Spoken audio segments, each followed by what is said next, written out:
Billy Weaver, a young man of 17, traveled from home in search of a job.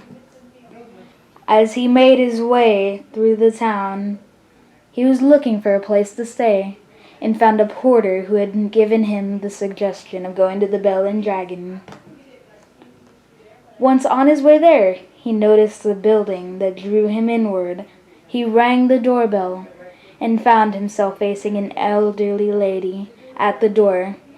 Once figuring out the cost of renting a room, he entered the home. She greeted him while taking his bags upstairs to the second floor. Once on the second floor, she informed him, "This is your floor." Once freshened up from his travels, he made his way back downstairs. As he reached the landing, she reminded him that he should make sure he signed the guest book, as all her guests were asked to do. While signing the guest book, he noticed two names. The names had a faint ring to them, as if he had heard them before. The elderly lady served him tea as they spoke. She seemed a bit different than when she first greeted him at the door.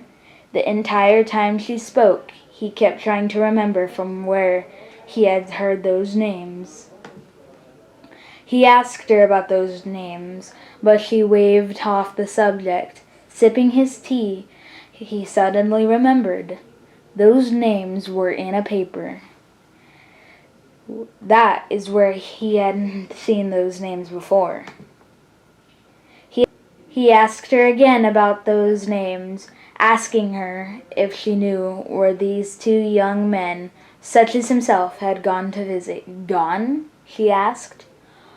"Oh, no, they are still here. They are still here together."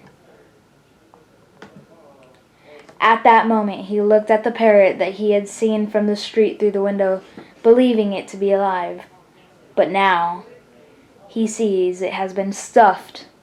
"That parrot?" he asked. "It's stuffed, isn't it?" "Why, yes, he is. I stuff all my pets once they die. That way I keep them with me forever." She noticed Billy was no longer sipping his tea. "Drink your tea," she told him. He had stopped because it tasted like bitter almonds. "Drink your tea, Mr. Weaver. Then we can be together forever."